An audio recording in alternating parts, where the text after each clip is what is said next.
Welcome back to the Indigenous Innovations at the Nexus of Food, Energy, and Water Systems and FEWS workshop that's happening this week, June 15th through the 19th. To learn how higher education can collaborate with Indigenous communities on innovations at the Nexus of Food, Energy, and Water Systems. This workshop is organized by UC Berkeley, University of Arizona, University of South Florida, and Diné College. It's also funded by the National Science Foundation.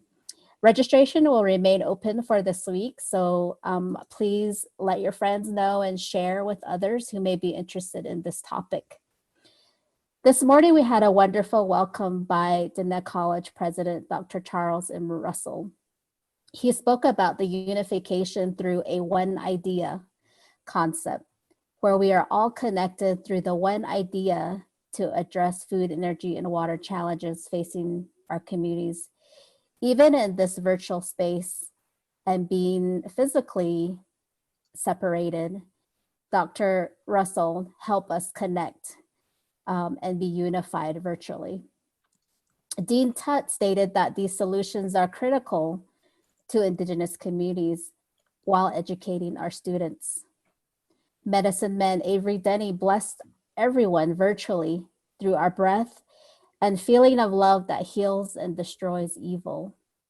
He reminded us that the Navajo philosophy of Sa'an Nagaibik Ehojo is thousands of years old philosophy that outlines the nest science, a process of critical thinking, planning, reflection, and problem solving.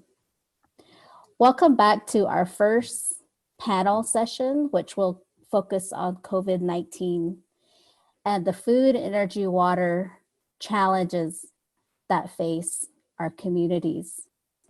We have 6 panelists today, and I would like to welcome our panelists. Our panelists are our panelists first is Joseph Angel DeSoto, who is STEM and Biomedical Science faculty at Diné College. Shazia Tabassum Hakim, who is faculty in microbiology at Diné College. Sharam Shamasunder, who's co-founder of the HEAL Initiative at the University of California, San Francisco. My brother Chiliyazi Shana, who's also president of Navajo Nation Shiprock chapter. Shade Majoline Bigay, who's director of the Community Health Representatives and Program Response. And then Shade Sunny Dooley, who is the Diné cultural expert and storyteller. I would like each individual panelist to go ahead and introduce yourself. And then during your introduction, you can explain more about the work that you're doing, and particularly how you have been involved in this topic of COVID-19, and especially how it relates to food, energy, and water challenges in our communities. So I would like to go ahead and turn it over to the first panelist, Joseph Angel DeSoto. Hi, everyone. I'm glad to be here. As we all know, the Navajo and other Indigenous people are suffering horrendously from COVID-19. My small role is I'm a physician scientist. I have an MD in medicine and a PhD in pharmacogenomics. And with my colleague Shazia, we've published 3 papers, peer-reviewed. One paper was the pathophysiology of COVID-19. A second paper was the treatment of COVID-19. And the third paper was on the risk factors on how COVID-19 is specifically affecting the Indigenous population. And of course, the wishes the faculty here on the Navajo Reservation at Dene College. I'll speak a little bit more, and then Shazia's next. I don't want to say too much, so that she has something to say. So we have found that um, from a genetic perspective, it looks like the indigenous population may have an elevated what's called ACE2 receptor, which means they're at higher risk for getting COVID, the SARS-CoV-2 virus, as the ACE2 receptor is how the virus enters the epithelium in the lungs and another tissue. Additionally, there's other risk factors such as hypertension, immunodeficiency, diabetes, and much of this is aggravated by poor water, poor food, which means protein deficient. And the protein is important because the protein is the macromolecule that is primarily responsible for an immune response. And also the lack of water, which goes both to the ability to wash your hands and also the lack of electricity with the water will play into one's ability to put resources into our immune system. And so, again, I'm here in Shiprock also, and I saw that one of the other panelists is from Shiprock, and so hopefully we can meet for lunch after this. And thank you. Thank you very much, Dr. DeSoto. I would like now to give the floor to Dr. Shazia Tabassum Hakim, faculty in microbiology at Dene College. Thank you. Thank you very much, Dr. Carletta Chief, and all the members of InFEW team that for inviting us and give us the opportunity to discuss with all of you that what we are like as a non-native Americans, we are living here in Navajo Nation, and how we are seeing this all that our Navajo communities are facing here with reference to particularly COVID-19 and all the issues related to COVID-19. And we are in a position that we can easily compare as compared to the other communities outside the reservation, what are the major problems that they are facing here. So being the faculty member, I am basically have a background in clinical and medical microbiology and infectious diseases. And I'm teaching microbiology here at Tuba City campus of Dene College. Me and Dr. DeSoto, beside all our faculty members from the day one when the COVID-19 issue started, we all are in continuous discussion about all these things we are observing. We are trying to be part of like whatever in our capacity we can do for our communities. And what we have like seen is that really that beside that Dr. DeSoto has mentioned that we worked on 3 different papers. These are pure scientific papers with reference to their treatment of the disease and the pathophysiology. But one of the papers that recently published is about the medical basis for the Navajo communities, why they are at high risk. So all the comorbidities that we need to look at is the very important thing. The diabetes, obesity, malnutrition, beside that some genetic disorders like SCID. These all are the things that we have to look for our communities, that how we can overcome these.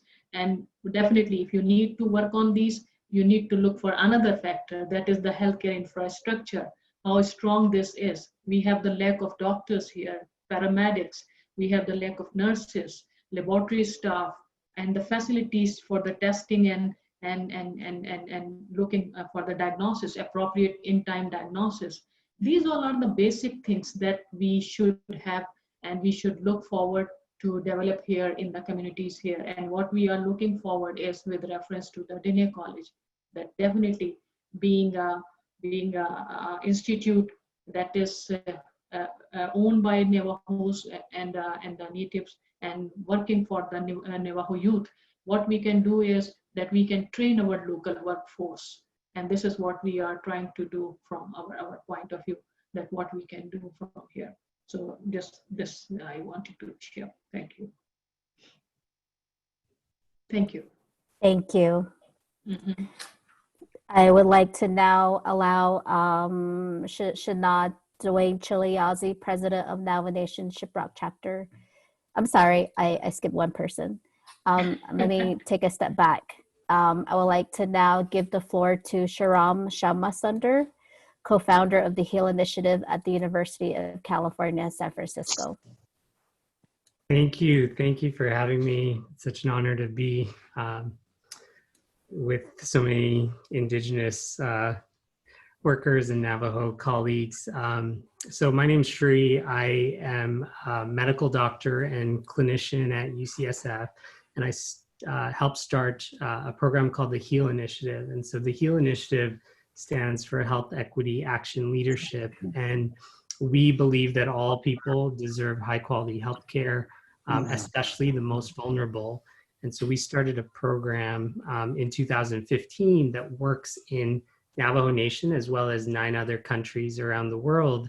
And it's really to try to train frontline health workers to better serve vulnerable and underserved populations. And so since 2015, we've had 150 frontline health workers that half of them are US docs or nurses, a quarter of them are Navajo, and another quarter are from countries like Haiti or Mexico. And so this incredibly diverse cohort where they're all learning from each other. And so before COVID-19 hit in Navajo Nation, we had 51 frontline health workers, and HEAL had been named as one of the panelists before me spoke about the vacancies, and there's a 30% health workforce vacancy on Navajo Nation. So almost a third of jobs of physicians and nurses and others are not filled, and there's money allocated to those jobs, but they have trouble filling them. And so HEAL was named as like one strategy to draw in talent and retain talent in Navajo Nation and really support local Navajo capacity health workforce. And so we had 51 frontline health workers before COVID hit, and we really heard from our partners that nurses, critical care nurses, and emergency room nurses were needed.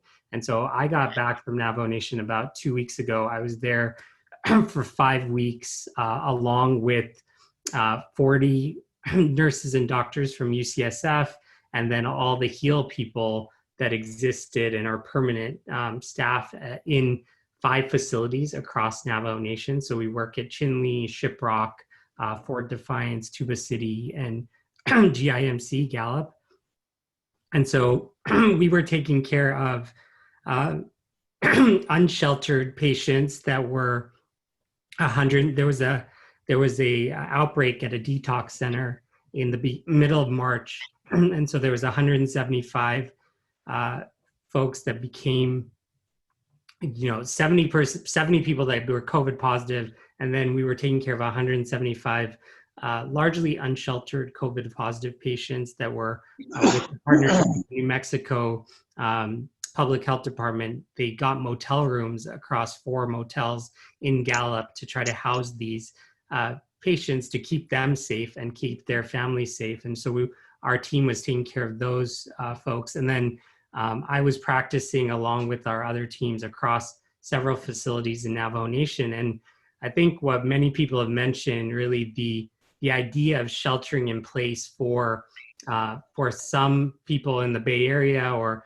people that are wealthier potentially can be an inconvenience, but for a lot of Navajo population, when you don't have running water or don't have electricity, it's really it's an impossibility. And so what we saw is people having to go out to get food and provisions on a regular basis, potentially exposed themselves, and then they were living this beautiful, expansive definition of family that Navajo communities have and families have. Is that what I saw was a lot of clusters of family infections. So you'd have at Chinle, Arizona, for example, where we were practicing, there was 4 generations of a family that was infected at the same time. And so a great-grandmother, a grandmother, a mother and daughter. I took care of quite young patients that are, in their 40s because of, I think what it's important to anchor in the historical neglect, the racism, the genocide, the underfunding of the IHS that has existed. We know the Indian Health Service is funded at like 1/3 the rate as VA and Medicare. So all of those things are potentially leading to higher rates of diabetes, higher rates of obesity, the food desert that exists in Navajo Nation that was driving both younger patients that we were seeing that were getting infected. And then we were, right before, we couldn't manage the intubated patients. So we were sending those intubated patients to Albuquerque or Phoenix or Flagstaff. And so that was, we can talk more about that, but I think I'll stop there. But, it's a real privilege to leverage the University of California, San Francisco to be in solidarity with the Navajo people during COVID. And really a lot of the Navajo docs and nurses were the leadership is amazing. And there was a lot of resilience but they are really running a marathon, and we're still potentially starting to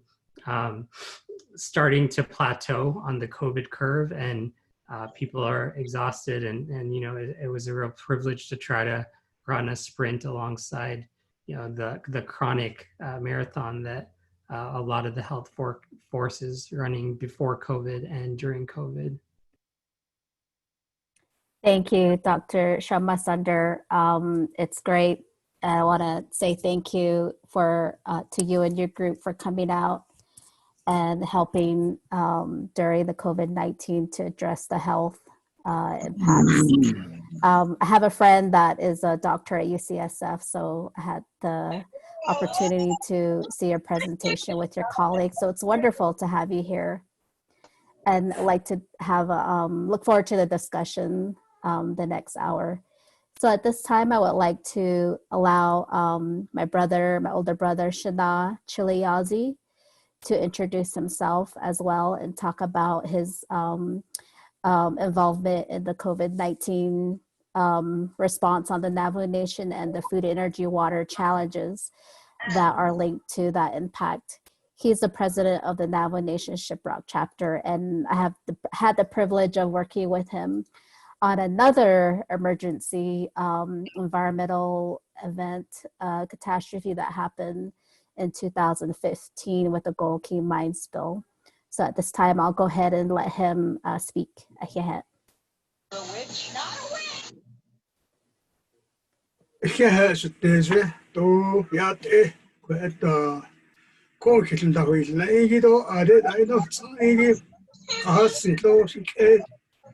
Also,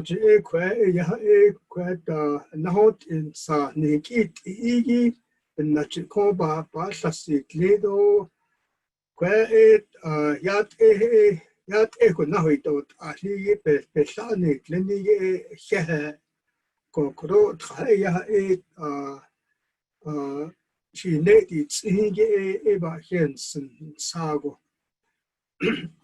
I just want to appreciate the organizers of this session, this week-long session, my sister, Dr. Carletta, and my fellow panelists here this afternoon.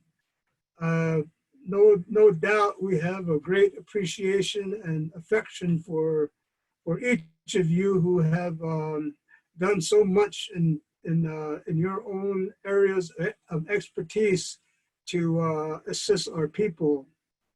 Myself here at the ground level in Shiprock, when the virus first really hit the reservation back in early April, we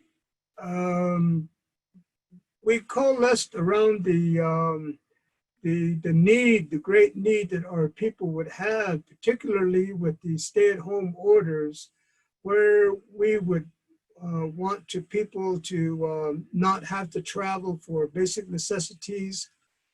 So we organized the Northern Diné COVID relief effort. And this was between principally myself, our Navajo Nation Council delegate, Eugenia, Charles Newton, and our state representative, Anthony Allison, and along with some young people, particularly Kyle Jim in Shipwreck. And we began generating all kinds of donations, cash and otherwise, and we have been helping to meet the need of our people who are homebound, particularly the elders, the families that are in great financial need, as well as those families who've had to be quarantined. So we've been quite busy, and it's such an exhausting but rewarding work to be able to support the people in that way. So one of the things that aside from that, I wanted to just comment on some of the reports that are made here by the doctors and those who have the perspective from the scientific medical view. You know, some of the reasons why the contraction of the virus has been so great here on Navajo is obviously the obesity that is amongst our people, the diabetes, and this we can attribute to the prevalence of junk foods across the reservation. In terms of the food desert, we have only 13 fully stocked supermarkets across our 125,000 square mile reservation. So, but every community has a convenience stores that has the junk food up front. Then also we've been recipient of the government commodity program all these years, which as we all know is high in fats and cholesterol, etc. Then we also have our respiratory issues that are resultant from our families who have been involved with the uranium mining, the coal mining, and the power plants all of these years. So, and then additionally, as a final note in that respect, the overcrowding that we have on our reservation, the abject poverty that our people are living in, which we can attribute to the federal government having failed time and time again to honor its treaty obligations to our indigenous peoples. So for now, I will just leave that as my opening comment. Thank you. Ahehe Shada. The next person I want to introduce is Shada Majorly Bigay, who's the director of the Community Health Representatives Program. And I also had the privilege of working with her and her team during the Gold Key mine spill. And so we've heard a lot about their work in response to COVID-19. So I'll go ahead and let her introduce herself.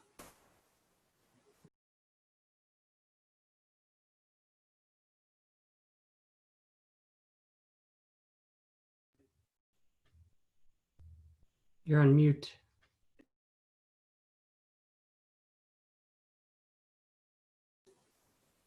Shada tohatip sata.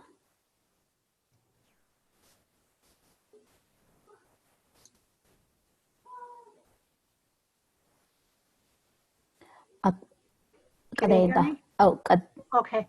All right. Next slide.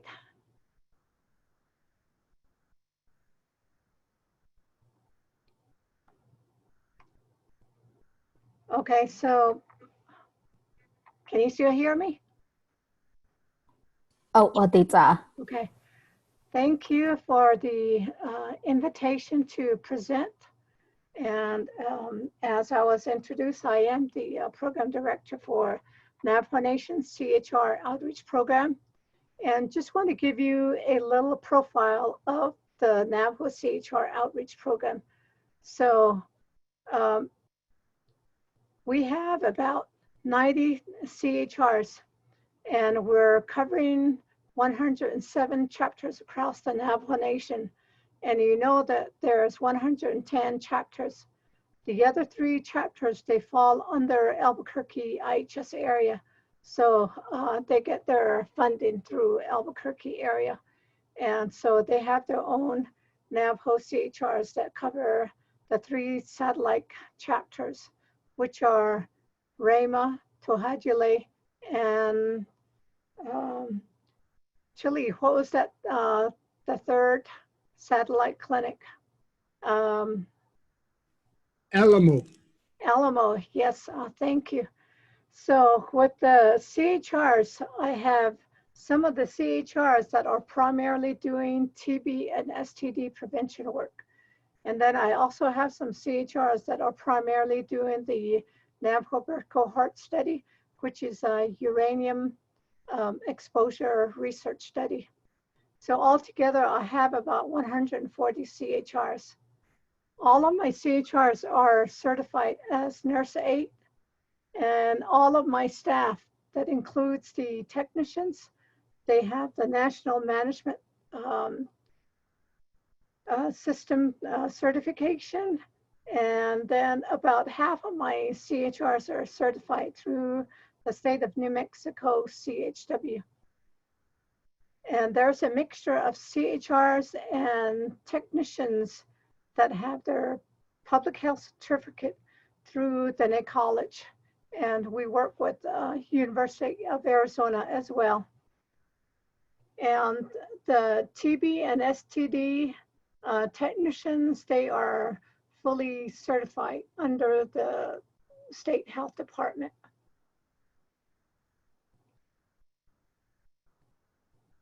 Back to the previous screen. And so the CHRs, they are the frontline health workers. They're the most trusted health workers out in the community. And I would say about all of the community members, they know who their CHRs are. And so they have that established rapport with their community members. And so they're able, the communities are able to share a lot of sensitive information with the CHRs because of that rapport and trust that has been established. Next slide, please. And so during the COVID, based on the training, the certification, and the credentials of the CHRs and the technicians, we took on 2 tasks within the incident management response. So first, the CHRs under the incident command, they were placed under the what you call strike team, and that is under the operations section. So there's 8 IHS service units across Navajo Nation. And the CHRs, we have offices throughout the 8 service units. And there was a strike team at each of the 8 service units. Majority of the strike team, a CHR was designated as a leader. And so that leader and her CHRs, and then there were a few other Department of Health personnel that included health education, special diabetes program. So there was deliveries that were done at a chapter house and then also other designated areas. And CHRs being 99% female, they had to unload deliveries, sack the items that were unloaded, and then they had to reload into a pickup truck. And they had to do distribution. And the distribution was based on timeline, based on the kind of donations we had. In some cases, we had meat, fresh fruit, and fresh vegetable. So when we get those kind of donation, they had to be distributed immediately. And CHRs, when they do their patient monitoring, they have what we call high-risk lists. Those are all of the high risks within their community. And then they also have a list of elderlies within their community. And this listing became very crucial during the COVID. And so a lot of people were asking for this listing. And based on this, distributions were made to the high-risk clients, COVID clients, and then just the elderly. While the CHRs were doing their distribution, at the same time, they also continued to teach CDC precautionary guidelines when they went to the homes. And how they were able to continue to monitor and deliver goods was the CHRs, even though we were short on PPEs, they still had their masks, gloves, and then all the items that needed to be given to the communities were in the back. So when they got to a home, they would just back up and then honk, make sure a family member comes out, and then they would just drop the box there near the door, but still reminding themselves of that social distancing. And so when somebody comes out, and then the CHRs would ask that individual how everybody was doing within that household. And so that's how they did their monitoring of clients. There was a lot of medication delivery that happened during this time. So CHRs, they continued to monitor their clients, and then at the same time, they had to also monitor the health of the COVID cases and the contacts. And the medication delivery became an added responsibility. So that was the job of the CHRs as a strike team. So in working with the federal people, these federal people such as FEMA and CDC, they've observed CHRs to be important people in the community and then also at the health facilities. Based on that, they recommended that CHRs also move into the case management, which is contact tracing. So CHRs had to do Johns Hopkins University contact tracing training online, and they got their certificate, and then they were able to receive cases that were issued by federal assignee, that is either FEMA or CDC, and then in some cases doctors are either PHNs. I had a chance to work with the CHRs on the contact tracing. It is inspiring, and also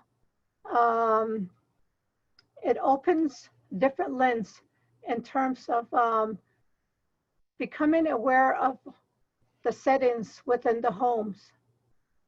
And earlier it was mentioned that there's multi-generational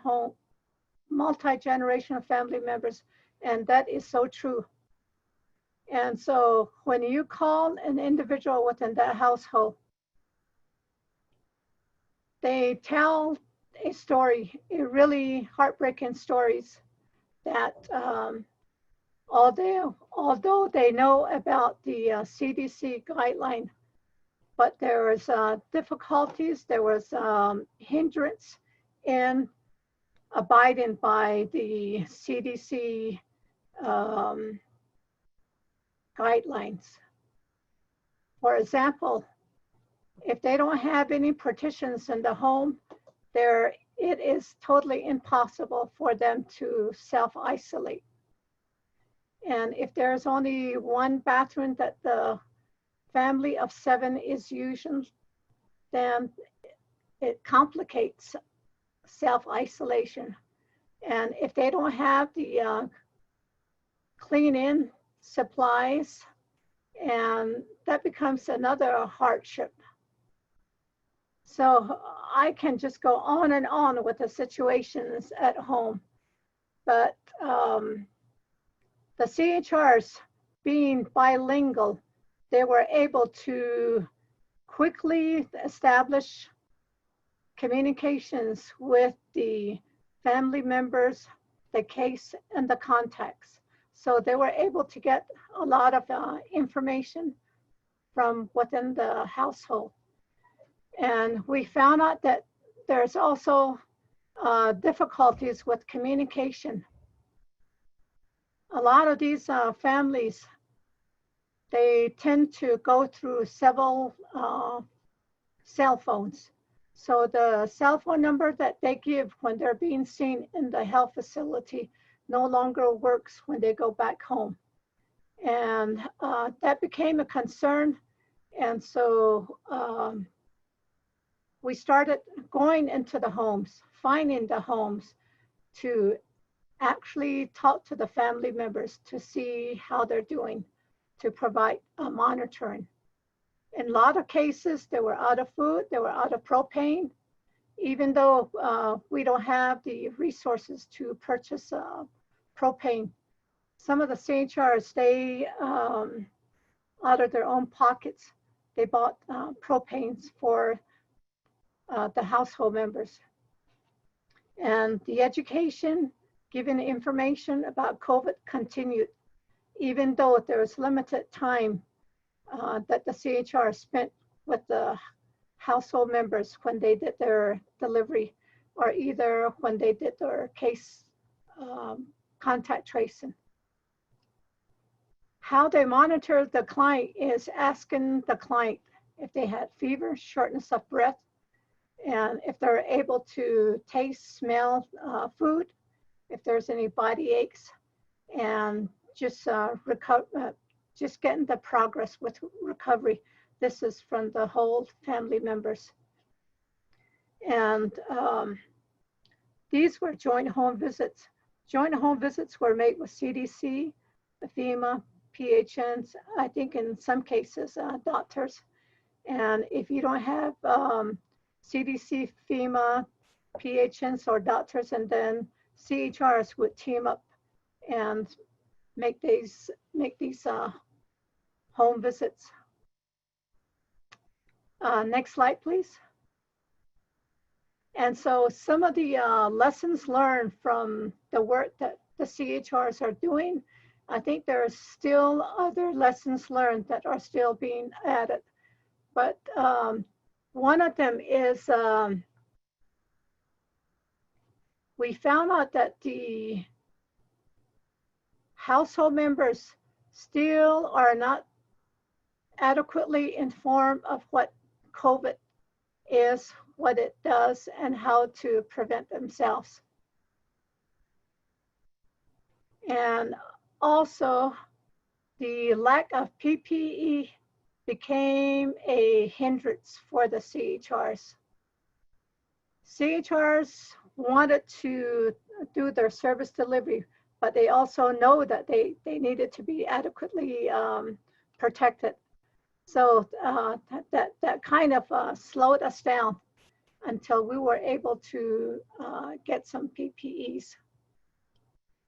And as I've stated earlier, in a lot of the homes, there's not adequate sanitation supplies such as disinfectant wipes, the disinfectant spray, the hand sanitizers, diapers, wipes, and so forth. And also they needed to have laptop and cell phones so that they can record their client visit or either call back to the health centers if a certain medication was needed or either something else was happening in the home. So that became a problematic, but we now have COVID-19 grant that was awarded to the Navajo CHR program. So we are able to purchase the laptop, and then we have the cell phone. So the cell phones will be issued to the staff probably tomorrow. And then we also learned that some of the vehicles did not have the routine maintenance. So when we started doing the home visits and everything, we had to pause and make sure that the GSA vehicles were maintained and serviced before we took them back out. And it would be nice if the CHRs could be fully trained in COVID and other emergent diseases. That way we can hit the ground running. So in this case, we had to have the CHRs become familiar with COVID-19, and then also there is some time taken away from field visit when the CHRs had to take online training to get their contact tracing certification. And as always, just a better coordination with resources so that the CHRs could adequately respond to the COVID. And I'll be happy to answer any question if there's any.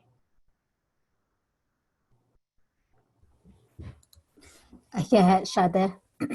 Thank you for this introduction to the Navajo Community Health Representatives Program.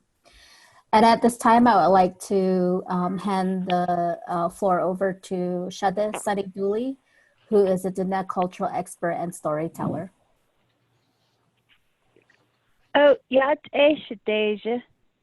Adinda Shinand Arnold for Quay. Assasit Linky e Baskinson, do Enkidishne not Ashin Junago, do yat echo, dot eco, and Sidasity case go. Nikina hat up at zeal go Junago, denose, ed I see. I would in this case, do Ajigo eya. Di nantiendo na hat beniya batch adol ni when zon equi sasit li ha shet what original dot ha bashichin dokia ani da shiche tachi ni dot da shiche dot sana ha bisni da shinala aroin that is this cheap but now this wall yet ya nasha. So yeah, quite a need Linigi it as Thank you to each and every one of you for coming here today to share and to grow the wonderful and beautiful scientific and sacred research that you are doing to address the situation that is overwhelming the entire planet. And I know that it's a real keen opportunity to share with one another the insights that we all have to make this a turning point in all of our ways of living. As you know, all of the elements that are mentioned here of air and water and fire and earth are essential to every single species and every kind of life form that exists on the surface of the earth. And in our Dene culture, I've said many times, we are not at the top of the food chain. We are, in some instances, 24 down the food chain, and sometimes we are 36 down on the food chain, depending on which ceremony you're going to address. And so we always acknowledge Earth Mother and Sky Father and Mountain Woman and Water Woman and Corn Woman and its masculine counterpart in every particular situation where we live. And so I'm honored to be with you here today, and I have always wanted to say this, Dr. Chief Ahyeha, thank you. I love the fact that you're a PhD doctor, and I love the fact that your last name is Chief. Those two are synonymous with one another, so you are in a truly elevated position of being called Dr. Chief. Ahyeha shadeja digita asaha in lagi pasien sendo nitzvilko kodonjano nahat atit atolesai. Wish you lots of strength that all of your plans will come to full fruition. Doyat e. Oh, yat shade hehe. Najona go on hiche haim zi I see ba hensen ado ahandi ohosh ade do shindan kwa shade anolto ahandi ade ohosh to hehe. Thank you, Sunny. Thank you for those humbling words. As I was saying, I'm continually learning. It's a continual learning process. And from the esteemed panelists here, you have much to share with us. Listening here and discussing COVID-19 and the Navajo Nation and indigenous communities and how food, energy, water, security is critical to addressing the impacts of COVID-19. Thank you for your introductions. I would like to go ahead and enter a dialogue with you as panelists. With the attendees here, we have over 100 people on the line right now who want to talk with you. So I'm here to start that discussion and just to prompt the dialogue, and also we'll be asking the attendees to go ahead and enter their questions in the chat box as we move forward into this discussion. So the first question is, could you share some of the specific examples about how this food, energy, water, security, or lack thereof has been a major challenge in this COVID-19 pandemic?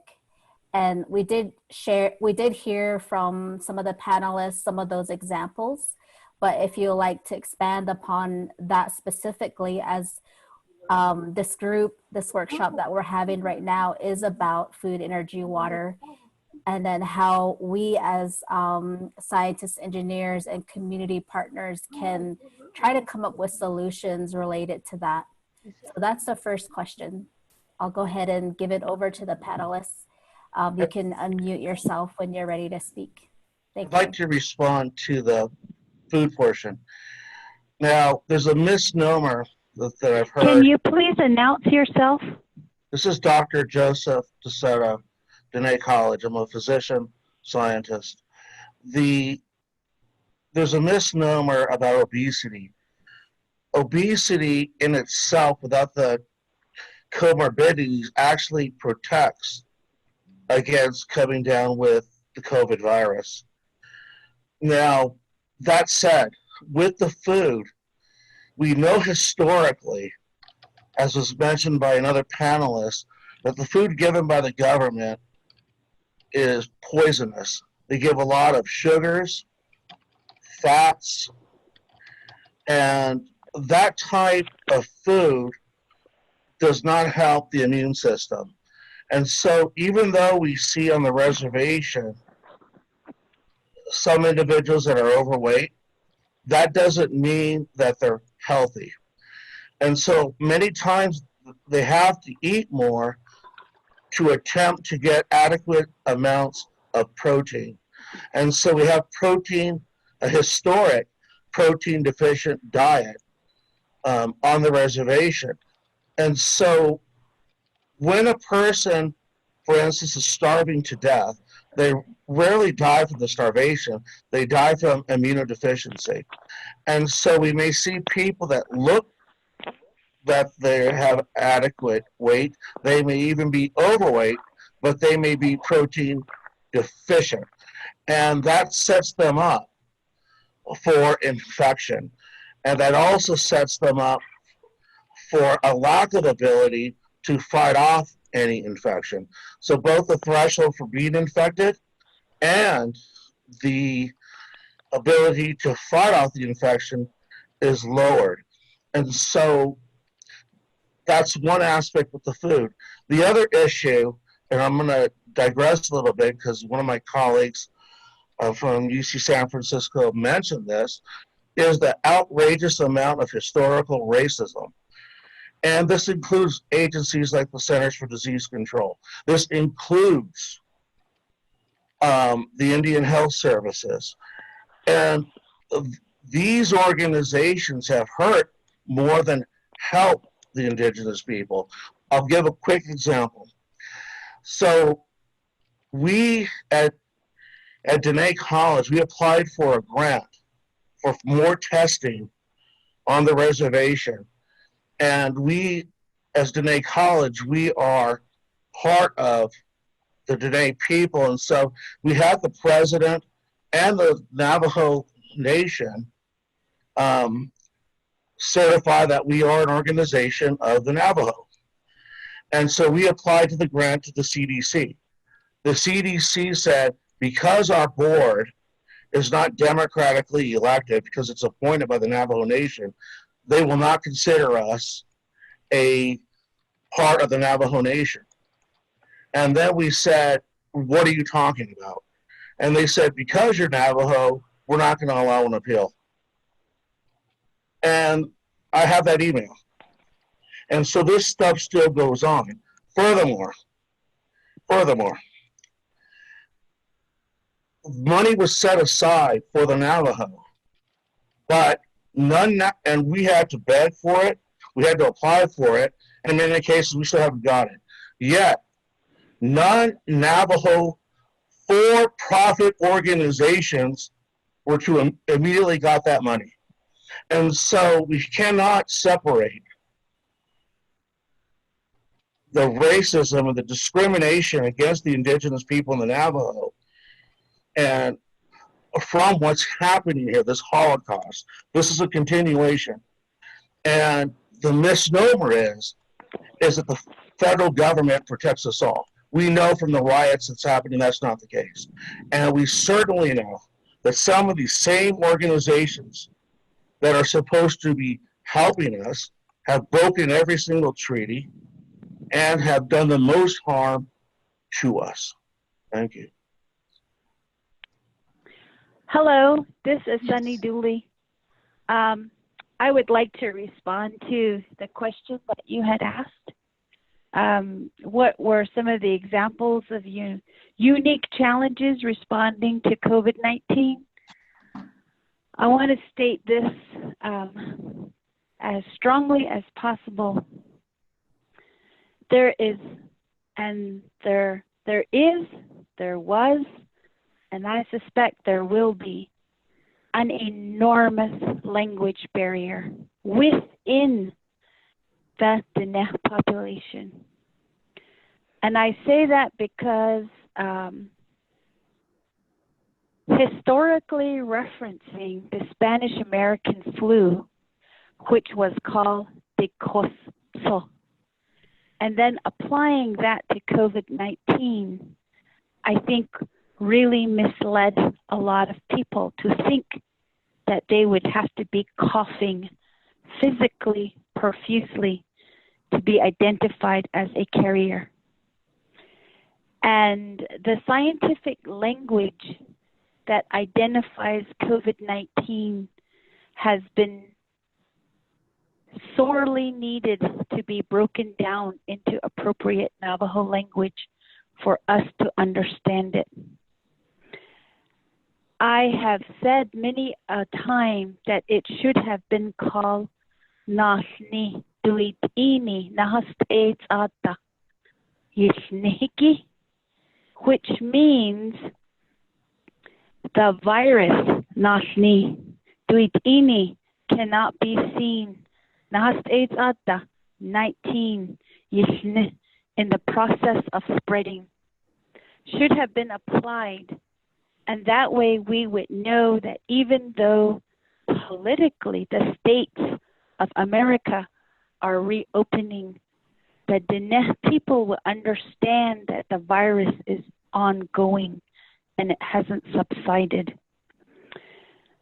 I found that to be the most difficult challenge to interpreting this virus and this COVID-19. And the other challenge that I found very distinct in my community, I live in the county of McKinley in the state of New Mexico. We are the checkerboard region, meaning that there are many jurisdictions politically as well as in policing and in land ownership. And it was very difficult to enforce 57-hour lockdowns as well as 8 p.m. to 5 a.m. curfews on in my neck of the woods. The other thing that was really challenging was when the city of Gallup closed its doors, my community of Vanderwagen, Skeet School, Jones Ranch, Chechilka, Red Springs, and Red Rock, New Mexico, had absolutely no access to water that was drinkable for 11 days. My family, we've always known that such catastrophes can happen. And I had to remind my family that our great-grandmother had always told us, don't depend on the water. Learn how to live without it. And I have said that over and over and over again. And so it was easy for my immediate biological family to understand that hardship. But it was very interesting that I had to relate to my in-laws that, we have to just persevere through this, and that if we're going to get water, the water that we have to really conserve, and that the water should come through our food, or that we should simplify our diet. So those were two challenges that I really found difficult with COVID-19. Number one, the language, and number two, finding drinkable water. And the third thing was lack of leadership. There were so many people coming from left and right giving different versions of this virus that I really think as a nation we lost time, because had we followed the example of California, Northern California, where the COVID was first found or suspected on the western side of the United States, we may have been ahead of the game a little bit. And then just the fact that it was found in a Nazarene Christian revival meeting, I think it would have been really good for that denomination to just be honest and explicit about where the people have come from. And perhaps, 2020 hindsight is, sort of like talking about spilled milk, but I think we need to know those kinds of things are absolutely necessary for the second wave of COVID-19 that is probably going to be around us for at least another year or two.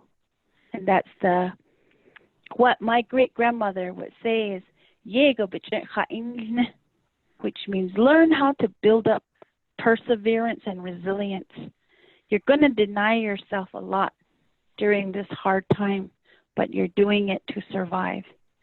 And those are the kinds of phrases that I would like to see our leaders begin to express, because this is not a done deal, and it keeps popping back up in different places around the world. And so that's the other part of the educational process that we need to start instilling now, so that when this comes back again in a wave, it's going to be, we know how to fight it. And I say that because on my local Navajo radio station, KGAK, the death announcements are now 1 hour long. That's how many people who have died within the past 2 weeks. And I hadn't had the heart to turn on that radio because I don't want to know who else has passed on. And in my community of Vanderwagen, Chetdotra Jones Ranch, I have lost 4 women that went to every Blessing Way coming of age ceremony. And that's volumes of traditional wisdom just wiped out. And that makes me really sad, but I think pretty soon I'm going to be getting really angry about it, because we don't have good public education happening right now. Every radio station just wants advertising money. And I don't have $2,500 to produce a radio ad.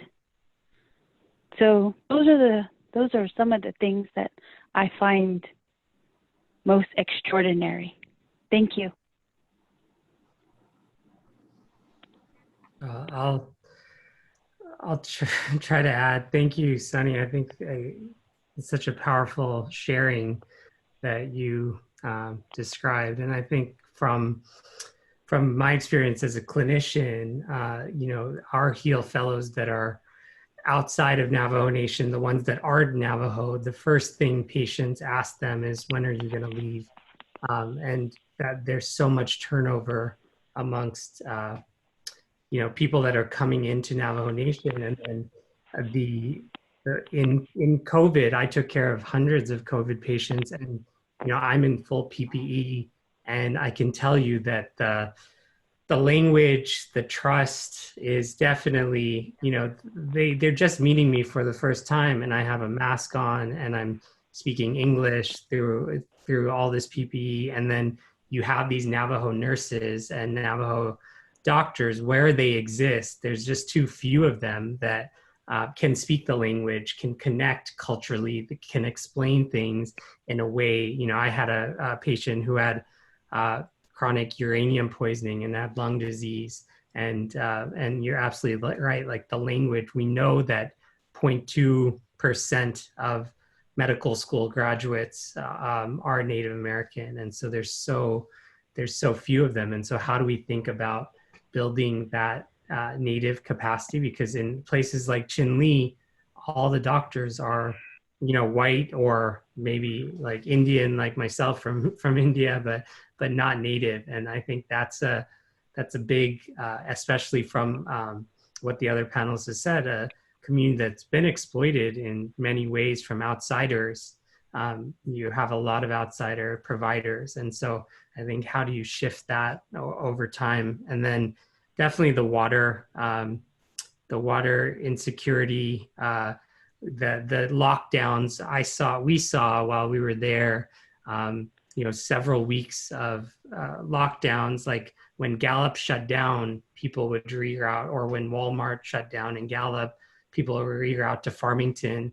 And so, and Farmington's close to Shiprock. And then 2 weeks from there, you saw outbreaks that would climb in those areas. And so I think when you don't have 11 days without water, that's that's so difficult to survive, and so people are going to leave and come back. And then I think to the point of obesity, is there's the food desert, the 13 grocery stores, the size of 27,000 square miles. That's the size of New England or West Virginia, and West Virginia has 162 grocery stores. And so when you have, I think, taking care of very young patients that had diabetes and obesity and were getting sick and getting intubated, a lot of those people were bringing them back to the households that they lived in. And oftentimes we had 40-year-olds whose grandparents were healthy and were COVID positive, but doing okay. And they were, on the verge of getting intubated or getting intubated. So. Thank you, Sriram, Dr. Sriram.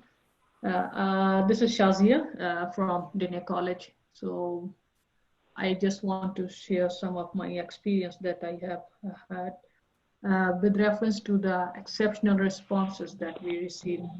So if we go back, the first case was reported around like 14th or 17th of March here in Navajo Reservation from Kianta.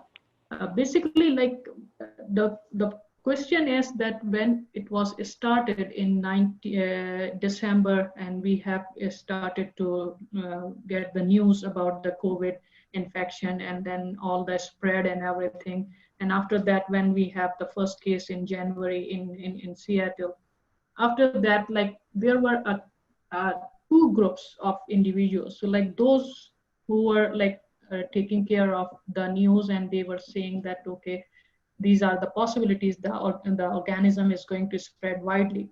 But on the other hand, there were so many people who were saying that it is just part of the media and hysteria and all these things. And this is one thing that we took it wrong here in Navajo Reservation, because we were thinking that maybe like because we are living in the in far from each other, and like the building, like the people are scattered, and the buildings and the houses are scattered, and we are not going to get the infection that way as it is in the urban cities and the urban areas. But the problem is here that we did not consider this cluster housing at that time, and that was the reason that we have this issue started very roughly here in Navajo Nation.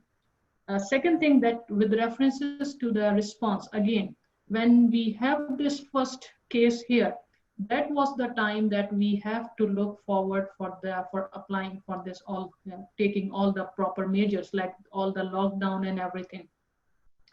But it was, although we have the lockdown, we have the shelter in place, but still if you see that the proper, it was not as appropriate as it has to be.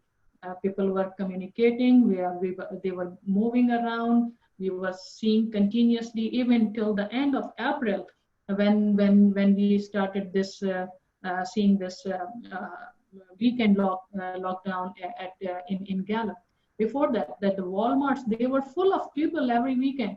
So like the main issue is that how you are going to communicate. And I agree with Sunny about that, the language barrier, because like there are families where the grandparents and the grandmas and grandfathers, they are all living here, and they have the lack of communication with reference to the language. So this was the one of the important thing that was observed here, that people were not taking that in that contrast, that it is going to spread here in Navajo Reservation in this way, number one. Number two, that we knew that, okay, like now the thing is spreading, but we were lacking all the testing facilities here. Up till mid of April, we did not have the testing facilities available here. We were sending the specimens out of the reservation. So this was also one of the issue, that by the time you will get the result, you will know that, okay, what's the problem is here, whether we are getting how much spread is, how much the number of getting positive tested patients are getting spiked. So these are the things that need to be taken at that time that when we have the first case positive here, right away we should have some arrangements that we start testing here in Navajo reservation. But this was not done in that sense. Third thing, that if you see, like again, the scarcity of the water access is really is a big issue. And with reference to that, if you look for the responses, lot of organizations, they came forward and they bring for the like what we call temporary solutions for the water stations and head washing stations. But again, this is not the proper solution. It is not a long-term solution. We have to look for that, okay, if they can make these hand washing stations, how we can do something to make it permanent, okay, and how we can increase the availability of water. We should not rely only on the government. Like we should look for that other organizations should come forward, scientists, colleges, researchers, universities in our neighboring towns also. They should take interest in this, that how we can look into the projects that can initiate the use of reclaimed water, use of like this whatever the windmill we have here that are not working right now. So can we repair them? Can we help them to get this water out? The water wherever is available, if it can be stored for longer period of time. If rain is coming, how we can make it possible that we can store as maximum water? We need the reservoirs, more storage areas. And even like in some parts of the reservation, we have a lot of snow also in winter season. How we can make this snow to convert into water by using different type of reservoirs. So these are the things that we have to look forward with reference to deal with these type of challenges. Beside these, okay, this was the water, then the people language. Healthcare is really a big issue here. We cannot neglect it. With reference to the number of positions vacant here, if you will see, just for like we recently have like at Diné College, this is what we are trying to address now, that from fall we are starting our first certified medical assistant program here at Diné College here in the reservation. Why we are looking into this direction? Because like if you see, only if I give you an example of Tuba City Regional Healthcare Corporation, they have 35 positions for medical assistants, certified medical assistants, and they are still like have always all the time 8 to 10 vacant position because not so many of these medical assistants. Same is the situation with the nurses. Same is the situation with the other allied healthcare professionals. So not only in here, every single hospital, every single IHS facility, they have lack of these trained personnel. The problem is that people come from outside the reservation, and definitely not everyone can bear all these problems that the people are having here. And that's why they stay here for 1 year, 2 years, and they leave. So what we need to do is we need to train the local workforce. We need the local individuals to get trained in all these things so they can deal with it. They are well aware of the language. They are well aware of their culture. They are well aware of their surroundings. So they can, I think, easily work for that. And this is what we have to look for. And as Dr. De Soto mentioned, that we try to get this funding for the availability of testing, because like we are looking for the next programs that we are looking for, maybe possibly the nursing and the medical laboratory technician and technologist programs. We are willing to start here at Diné College. And for that, definitely we need to develop all these facilities here. So we should reduce the turnaround time for the testing facilities, for the diagnostic facilities, and we should help our communities to look into these things. And more about this is, as she mentioned about the leadership. Leadership is doing a great, like in a way that if you see that right away they try to create a lot of food drives and all these water supplies for the communities. The different working groups are providing home to home at different locations. They have set up those stations to provide the food and all the items for the families. But again, are we really providing these to all those individuals who are really in need? Because most of the people who have their own conveyance, they can go there, they can pick the stuff. But what about those who cannot reach these places to get the stuff? So we have to think of those things. Again, it comes with the grocery stores, shopping centers. Like, we do not have so many. And if you go for those grocery stores, what you have there? All the junk food. How much of these grocery stores are providing you fresh vegetables and fruit? This is one of the important thing. And even if you go to these grocery stores, the number of vegetables and fruits that are available are hardly 4 or 5 or 10 different varieties. Not so much of these varieties are available. So like, you should give the option to them. You should initiate to motivate the people towards the healthy diet through these stores. And also, like, not only, if I can just give you an example with reference to this vegetable and fruit. Like, if you go to a pizza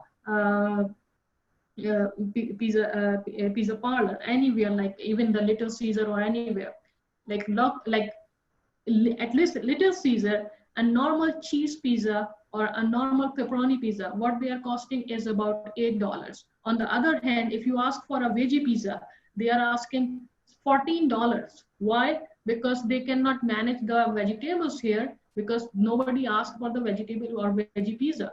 So this is what we have to need to train our people, to teach our people, that they have to make a little bit change in their overall habits towards the healthy diet and healthy living.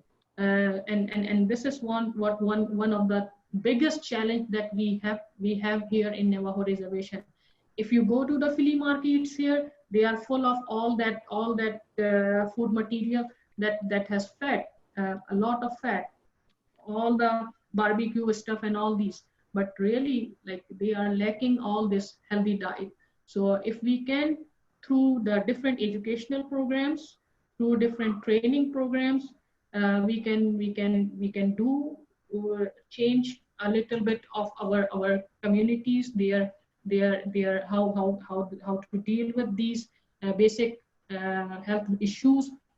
It will be really very great. So this is what I see from the from the basic challenges here. Thank you, Dr. Hakim. Thank you. So we talked a lot about the challenge, and in Navajo, that's Sahakis, right? That's what Avery Denny was talking about, of defining the problem. I would like to now talk about the next step, which is really reflecting on what we can do, considering potential secondary waves, and that in Navajo it's called Nahata, planning. And so based on our understanding so far about COVID-19 and how lack of access to food, energy, water played a major role in amplifying the transmission and infection. Moving forward, what are some of the lessons learned from our experience thus far that we can use moving forward? And what we try to teach our students as well through our program is to have a systems thinking, to look at the challenge holistically. And so I like to pose that question to our panelists next. And I would like to first give it over to Shana, Chiliazi, and then Majoline, so that they can also participate in this discussion. Just a quick comment that I launched the poll for people to answer and give us a bit of feedback for those who were there at the beginning of the first session, the end of the first session. So we're just collecting quick feedback, and I'll send it back to the speakers. Thank you.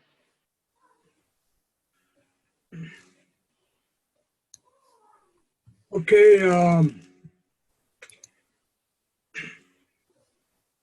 some thoughts that we are having, and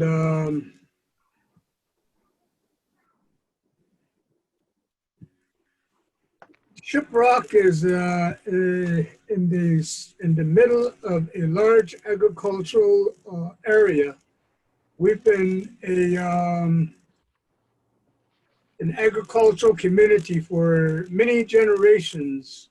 And one of the sad things about our area is that of the 13,000 acres of arable lands that we have been farming perhaps only 10 to 15%.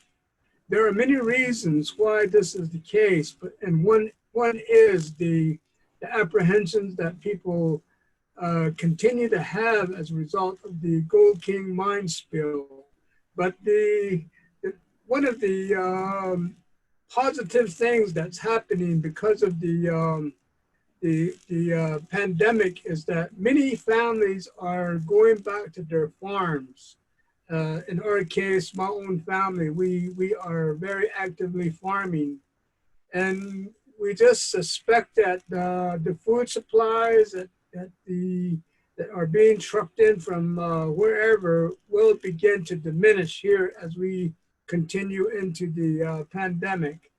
So there is an awareness and a reactivation of the farming practice of many families, and one of the parts of that is that we are also recognizing the value of our traditional foods that have been very high in protein and other very good foods for our human bodies. So we are going back to those practices.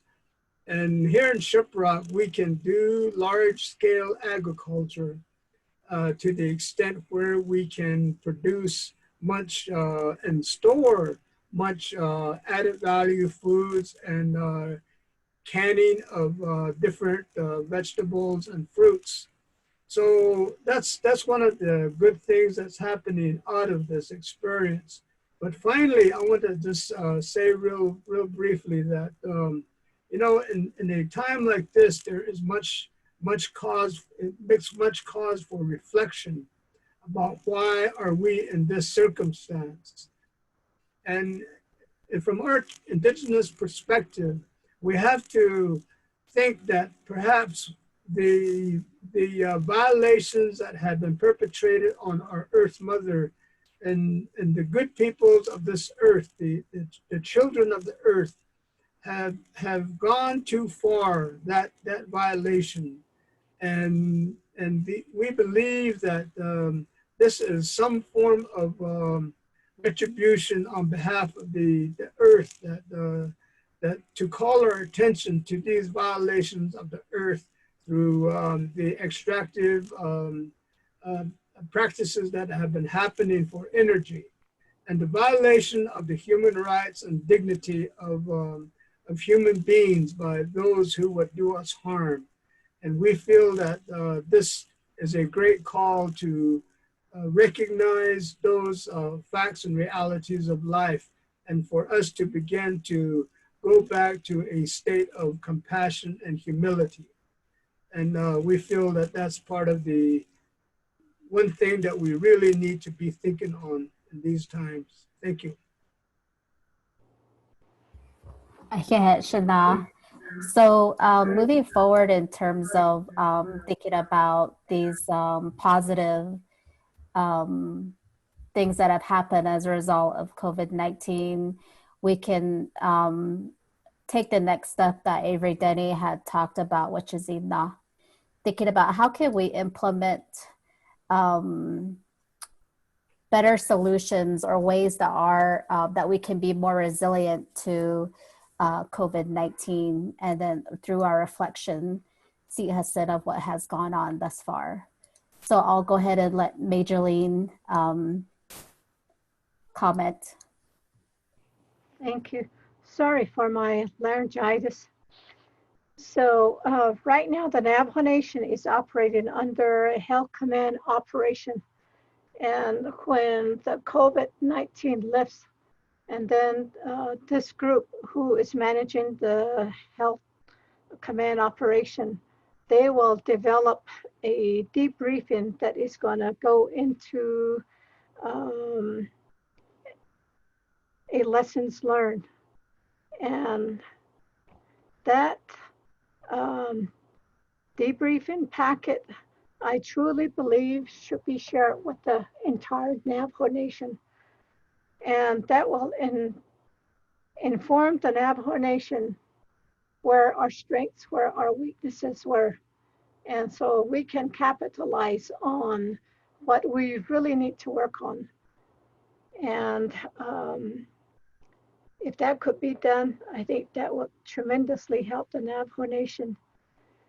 And it would be nice if the whole Navajo Nation government and then all of the tribal leaders, if they can take the National Incident Management System, that's a training to respond to any emergency situations.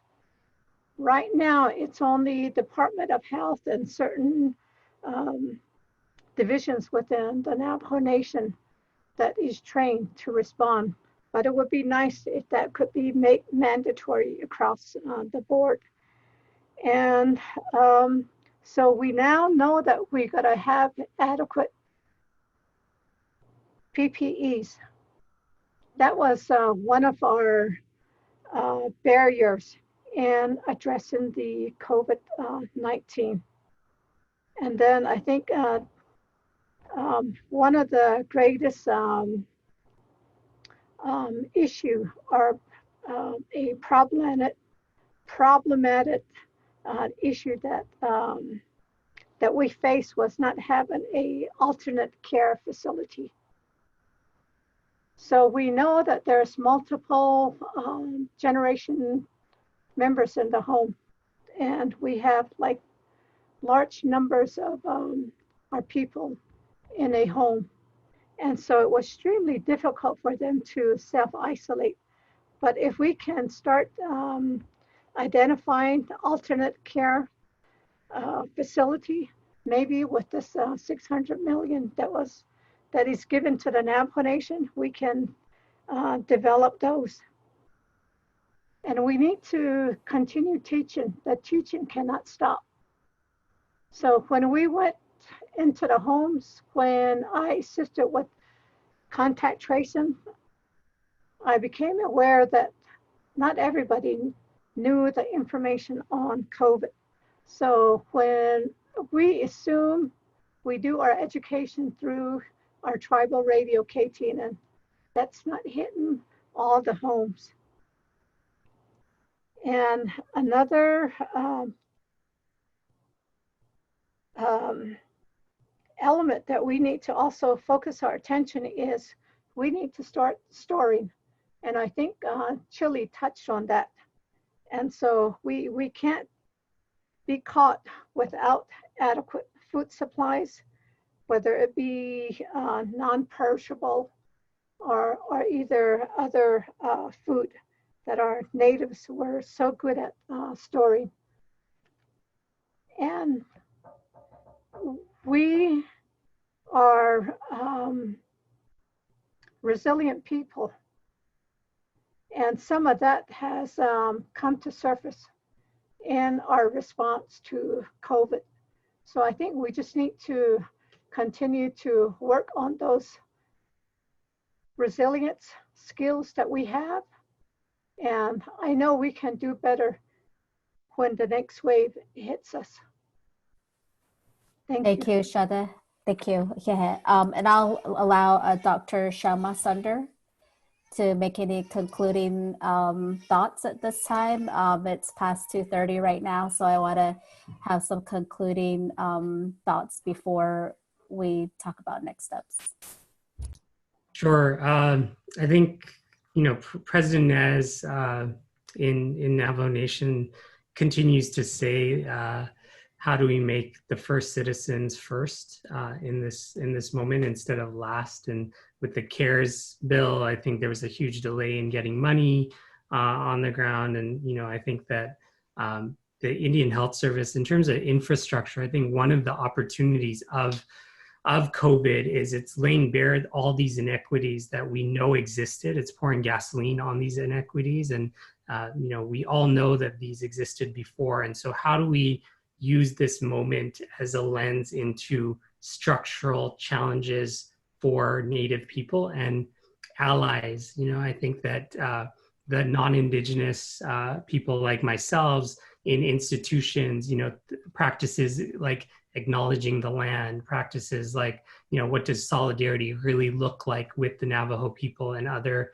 Native peoples? And I think that the Black Lives Matter movement has done a good job of really, you know, placing their structural lens, like the structural solutions at the forefront. So we're getting to the root cause of the inequities. And sometimes with the Navajo COVID outbreak, you often hear things around diabetes and obesity and, you know, cultural practices of small homes with large pieces of large families, but like, how do you anchor into infrastructure solutions like we're talking about today with water and energy, as well as the large scale underfunding and the broken treaties? And I think, you know, it's this re-education of genocide and US history that needs to be anchored in for all of us, that, you know, because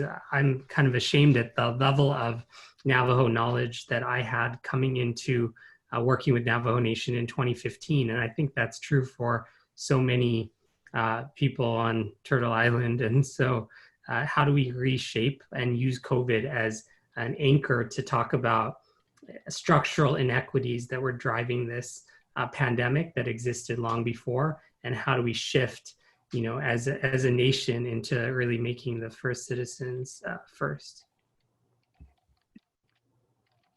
Thank you, Dr. Shima Sunder. I will go ahead and want to thank the panelists for participating in this discussion about COVID-19 and FEWS challenges on the Navajo Nation. And it is a very challenging topic, very difficult to really have a full comprehensive dialogue on it. But I appreciate your time coming here today to accept that challenge and engage in a dialogue with us and with our attendees here today. I want to invite and remind the rest of the attendees here today that we will continue again tomorrow to really take another look into how we can think about those innovations towards best practices and solutions that could address lack of access to food, energy, water security, particularly with how COVID-19 has amplified those challenges. So at this time, I want to thank everybody for attending, and I will go ahead and give it back to the organizer, Alice Agonu. Thank you. Thank you, Carletta. That was an excellent session. Yes, we do have, starting again tomorrow morning, East Coast time to California time, a session on Indigenous FEWS past practices and innovations. I know there were a lot of questions in the chat room we didn't get to, but I want to thank all the people that answered the chats and answered the questions. Carletta, would you like to keep the room open for more discussion for maybe another 30 minutes? Yes, we can keep the discussion going, particularly because some of the questions weren't asked. And so if you'd like to stay around past the time today, the room will remain open for that dialogue. Great, thank you. So we see the program for tomorrow on the screen. We'll see you tomorrow, but we can talk for another 30 minutes. Thank you.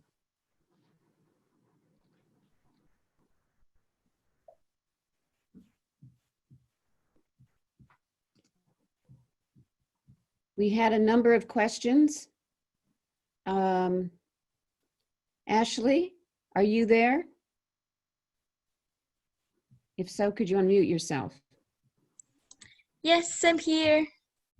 Could Let's you see. ask a question? Yeah, so I had two questions, but the first question I had was I was just wondering if Navajo Nation has an epidemic response team or plan for the future, and also I guess if they had any before COVID had happened, and kind of what are, I guess, ways and strategies that we can start to plan for the future, and if another event like this happens, in terms of health and also in like natural resources and food and water.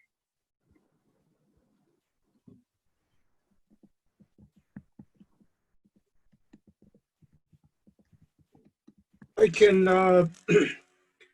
respond to that. From what I am aware of, the Navajo Department of Health Command Center has been very active in being proactive in responding to the need across our nation.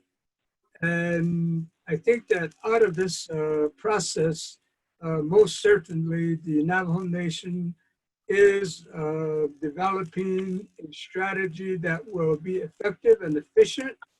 There's been a lot of hiccups along the way in this learning process. And I think that because of the nature of the virus, where it's been very unpredictable to the extent that members of the command center have also been contracting the disease, so that the command center has had to shut down a time or two. But most certainly out of this experience, the Navajo Nation would be better prepared when the next pandemic happens. Thank you, Ashley, for that question. Thank you. And Ashley, you had a second question. You wanted Oh, to know yes. about family safety. What could you do about family safety? Yeah, so the second question I had was just asking for any tips and advice on addressing COVID and kind of safety and like PPEs with family. And I kind of gave a little example, like I went to go see my family because I had to pick up some stuff. I live in Colorado right now, and my family's in Tehachapi, New Mexico. And kind of before I went down, I talked about I don't really want to go inside for the safety of them and also for the safety of myself and my partner. And I mean, they were on board, like, we'll wear a mask and, we'll, stay outside if we want to like talk and visit. But when I went down there, all of that just kind of went out the window. And then when I got invited inside, I said I wanted to, stay outside and it's probably more safer. And also wear a mask. But then it was seen as like super disrespectful by my mom and by other family members. And I kind of didn't know how to like, I guess like de-escalate, especially if it's family. So I was just wondering if there's how we can educate family in a way that is understandable to them, both scientifically and also respecting like our culture. Can you hear me? Can you hear me? Yes, Yeah, we can hear you. Sunny. Okay. So one of the things that I wanted to share with you that was very interesting is I am not a technology person. I came into this ball game of having a handheld, powerful tool in your hands about 1.5 years ago with this mobile device. I don't have consistent internet connection. And so I drove in closer to Gallup today so that I could be consistently available for this panel. And that's one thing I really would like the Navajo Nation to begin to develop is the high-speed internet accessibility so that we can self-isolate but still communicate. And I say this because I have literally participated in a traditional Navajo ceremony where the medicine man is on this device chanting and singing while the patient is right here. so the power of this tool is really transformative. And I just think, off the top of my head, I wonder if a YouTube channel can just be created to speak this Navajo English that we are all living in, to talk about COVID in a very precise way that everybody can understand. I wear a mask everywhere I go. I don't care if it's cool or uncool, I'm wearing it because I know just by observing Korea and other Asian countries, they have really stifled this. Number one, by wearing a mask, and number two, by staying put, And I am not married and I have no children, but I'm a grandmother and a patrilineal nully in my family grouping, and I taught my little nieces to do air hugs. We do an air hug dance. And it's a silly thing, but we do it. And because they know I'm a hugger, and so I just kind of say, let's dance, and then we just dance. They dance over there, I dance over here, and that's our expression right now of love, And so I think we just have to be really innovative, and matriarchs, the women of my culture, they can put their foot down, and they can just say it like it is, and just say,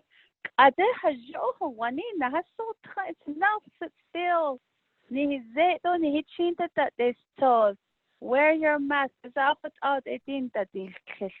the only way we're going to stop this spread. And I think that if we can do that effectively, we can enter into this next evolution of humankind, because how we lived is gone. That's gone. And we have to accept that. Thank Ashley, you. Oh, please go on. Please go on. this is Dr. DeSoto. You're very wise in your approach. A paper came out, peer-reviewed, last Friday, and they traced 7,000 cases of COVID with symptoms. Only one of those 7,000 was contracted by someone who had been outside when they contracted it. So it seems like when you go indoors, you get a buildup of the virus in the air, and you meet a certain threshold for infectivity. If you're outdoors, it's very hard for that to happen. That's one thing. The second, I can't address the cultural issue. There's people on here that are much more qualified with that aspect. But the second part, and another panelist alluded to this, we're looking at some places in the Navajo Nation where 30% of the people are infected. It's almost 1 out of 3. That said, most of those who are infected are showing no clinical symptoms. And so that means that a person next to you can look, feel, and seem perfectly healthy, and that individual can be the one that passes it to you. And the last thing is, because of the news media, they'll focus on sadder cases where a very young person, for instance, gets the disease. We know now that the seasonal flu is more of a risk to someone under the age of 20 than COVID. However, if you have a comorbidity or if you're older, COVID can be a death sentence.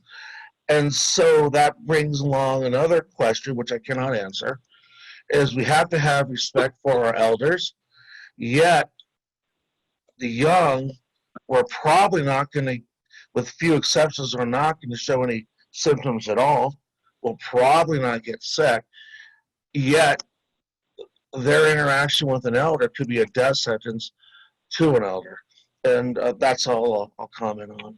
All right, thank you.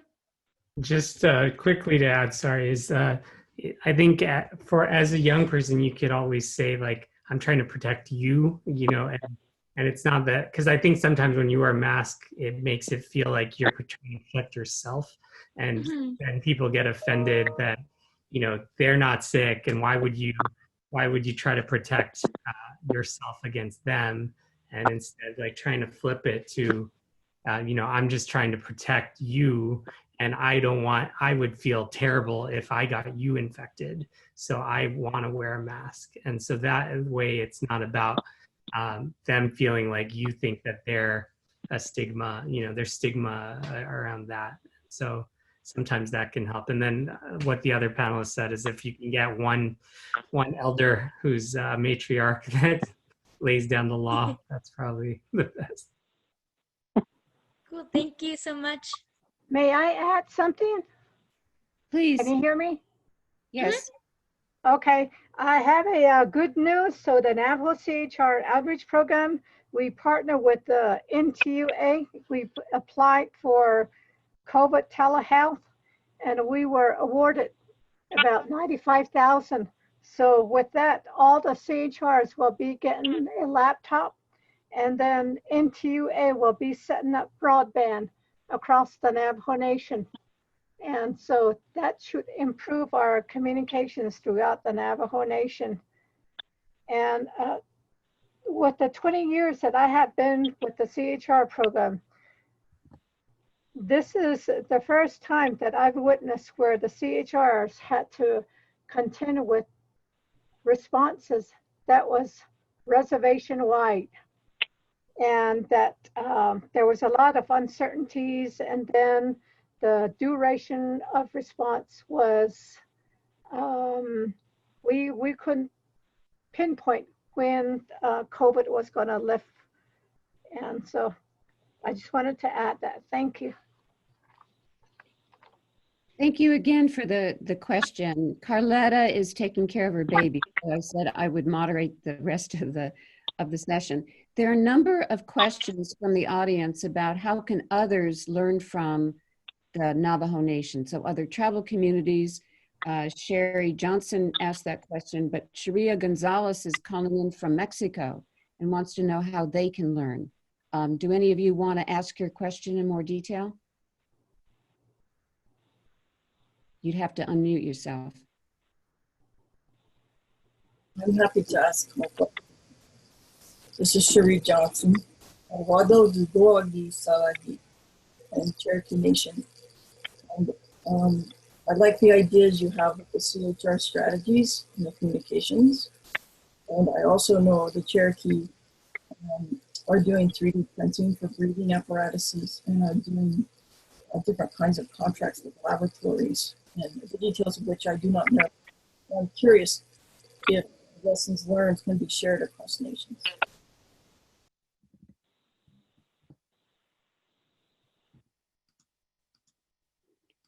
This is Mageline. I will just add that if you want to find out more information of how the community health worker or the CHR program was able to be part of the response team, I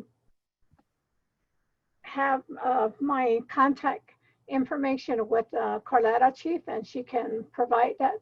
And we'll be happy to work with you, provide you information. And then also, if you can contact the Navajo Nation Health Command Operations Center, they can also provide you some information of how we can make those improvements based on the lessons learned that they have been collecting. Thank you. Great question. I just want to remind everyone that on Thursday we have breakout sessions. One of them is on sharing and networking with COVID-19. Another one is on digital transformations, and there are 8 or 9 sessions. So we're trying to cover some of these topics. It was a comment that Lupita does work in indoor air quality and aerosol. Are you still on? If so, could you comment about it and how we can learn from you? Yes, I mean, this is why I came, because I know you're going to be talking about COVID-19, and that is kind of like the work that I've been, not COVID-19 that I was doing, but I do aerosols, and what I've been doing at the reservation is looking at indoor air quality in the reservation due to the use of solid fuels. both wood and coal. And our present project, which started years ago when they first called us in to help them identify cleaner technologies, so cleaner heating activities and strategies for the Navajo, are now showing out. Some of the work we did demonstrated that the emissions from wood and coal burning in the homes establishes inflammation states and our cell culture studies.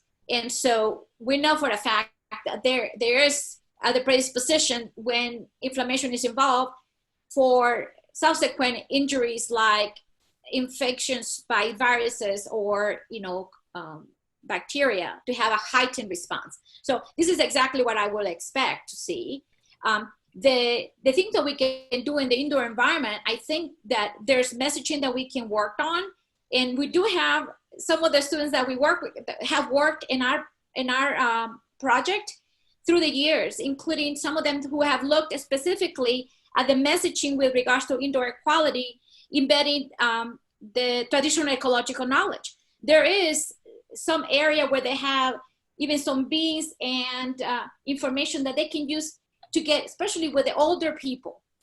The elders in some cases may not necessarily get the ideas with the mask, but there are ways that we can message the health implications and some of the stories that they're familiar with that can be brought in to increase that use. So just to mention specifically, one of the students that worked with me on that specific project, that was when I was doing the REU that, like I said, NSF didn't continue.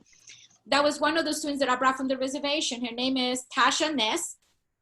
And she's finishing, I think she should be graduated by now, her master's in public health. And I spoke with her earlier this year. And one of the things that she's been wanting to do is work with the community. So we do have people in the reservation that could help you guys with the messaging.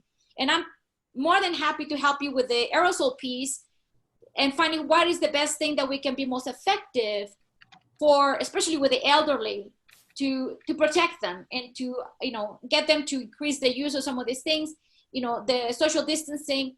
But the cultural piece, I think, is something that needs to be managed by Navajo people who are already somewhat informed about these other pieces, like the aerosol science component. That's my offer, or my 2 cents. Great. Thank you. I'd like to start with DeSoto. I'd like to add to what Ms. Montoya said. The virus, she should have brought this up earlier. The virus actually kills through a cytokine storm, which causes inflammation. And it's the inflammatory response of our body to the virus that is actually killing individuals. Additionally, the heightened inflammation is probably lowering the threshold for infection also. So, on target. Yeah, and if I may add, this is the sort of thing that I proposed to NSF when I was doing my career proposal. Is exactly combustion processes, biological injuries together will cause damage on people, and they did not want to hear about it. They sent me off every time. Here we are 50 years later. This is what our people need. You have no idea. But it is we have some tools and we can do something about it. And I think if we can turn to our younger people who already are interested in doing some of this, we can make some progress. So thank you. Hakeem, are you there? Yes, thank you very much. Could you had an excellent comment about things that could be done on the reservation as well. Yeah, like what I see here when I came here, basically I'm from Canada, Toronto. And when I moved here, no greenery, no nothing. And my kids, they were very much like, they took time to get adjusted with the environment. And this is what actually is, with reference to this current COVID, we can directly correlate it, that the environment, we need to work on it. We should look for that, we should make it possible, or we should try to make it a rule for all the all the businesses here, that they should plant at least 10 trees in front of their parking lots, in front of their buildings.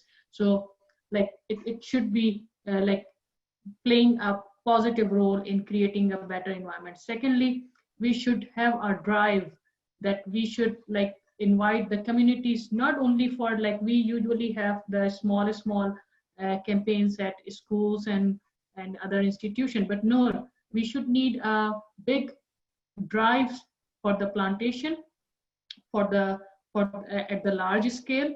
Number two, we should look for the individuals to come forward and look for like what other options are available that you can use, not only to make the environment better, but you can use that economically also. So like we should look for, we should be open for the other things also. Like for example, if you are growing here the Four Sisters, this is good, but beside that there are a lot of other things that we can try to grow here in this deserted environment with the less amount of water. For example, we can grow dates, we can grow olives, we can grow figs.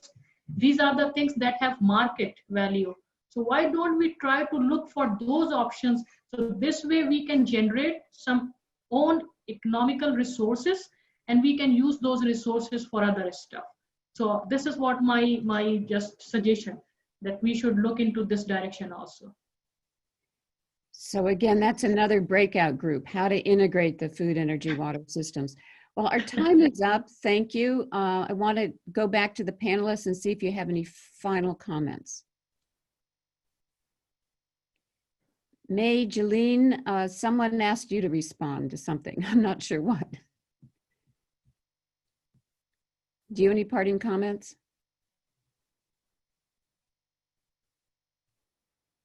Carletta thought you might have something to say. You have to unmute yourself.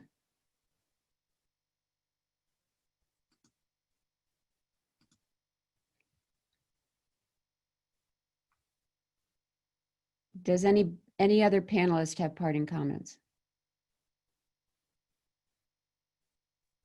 So one more thing, just to add, we have idea of having a veggie cafe. We do not have we have lots of fast food restaurants. Taco Bell is here. We have Pizza Age. We have other, but we do not have any veggie cafe. So why don't we look for something like this here to improve our our diet habits in our youth? Provide them variety of these vegetable dishes. And I think Dr. Sriram is from India, and Indians are very much more involved in all those vegetarian diets. So we can have a lot of ideas and we can improve this type of things also if we are really concerned about the health of our people. Okay, thank you. Thank you all for participating. The panelists, thank you for everyone who helped with the discussion, staying late for an extra 30 minutes. We'll start again tomorrow morning, Tuesday morning. East Coast time would be at 1 p.m., West Coast time 10 p.m., Mountain time starts at 11. And so regular time will be a 2-hour session. It'll be on best practices and innovations in food, energy, water systems. Thank you and see you tomorrow.